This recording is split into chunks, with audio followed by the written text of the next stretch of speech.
வாசல் திறக்கும் அழகினையும் அங்கு எழில்மிகு ரூபத்தில் வர இருக்கும் அந்த திருமாலையும் காண அந்த பக்தர்களோடு காத்துக் கொண்டிருக்கின்றோம்.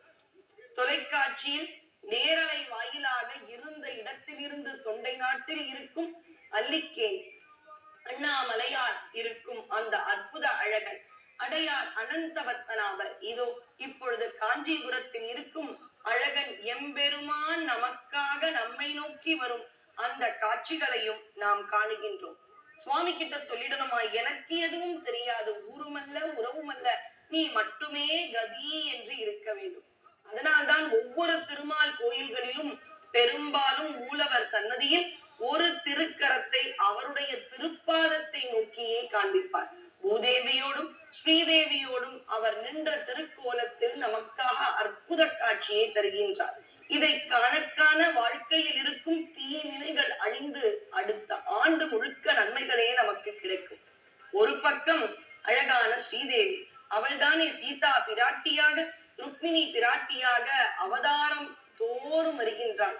இன்னொரு பக்கம் பூமாதேவி, அவளுடைய அற்புத வடிவத்தில் நமக்காக வந்தவள்தான் ஆண்டாள் பிராட்டி.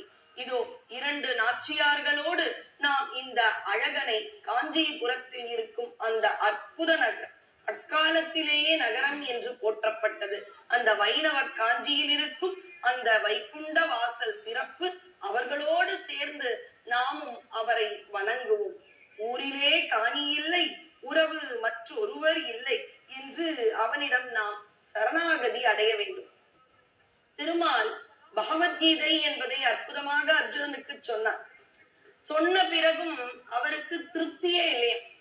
ஏன், நான் சொன்னது குழந்தைகள் இந்த பூமியில் உள்ள மக்களுக்கு புரியவில்லையோ என்ற ஒரு வருத்தம். எப்பொழுதும் அப்பா நமக்கு சொல்லி தருவதை விட குழந்தைகளுக்கு அம்மா பொறுமையாக குழந்தைகளுக்கு ஏற்ற விதமாக சொல்லி தருவார்கள். இந்த வருத்தத்தினை கண்டவுடனே பூமாதேவி சொன்னாலாம், பூமியில் இருக்கும் குழந்தைகள் என்னோட குழந்தைங்க, நம்ம குழந்தைங்க, நான் வேணா ஒரு தடவை நீங்க சொன்னதை ரொம்ப எளிமையா சொல்லட்டுமா, பகவத்கீதைன்னு ரொம்ப பெருசா சொல்லிட்டீங்க, அர்ஜுனனுக்கு புரிந்தது, சான்றோர்களுக்கு புரிந்தது, இன்னும் எளிமையா நான் ஒரு முறை சென்று நீங்கள் எதை வலியுறுத்த நினைத்தீர்களோ சொல்லிவிட்டு வருகின்றேனே என்றாள். அதற்காக அவள் அவதரித்ததுதான் ஆண்டாளாக திருவில்லிபுத்தூரில். அவள் எதை உணர்த்தினாள்?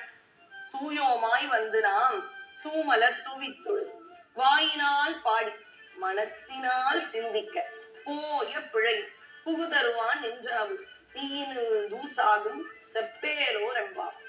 அதாவது இதுக்கு முன்னாடி நம்ம சேர்த்து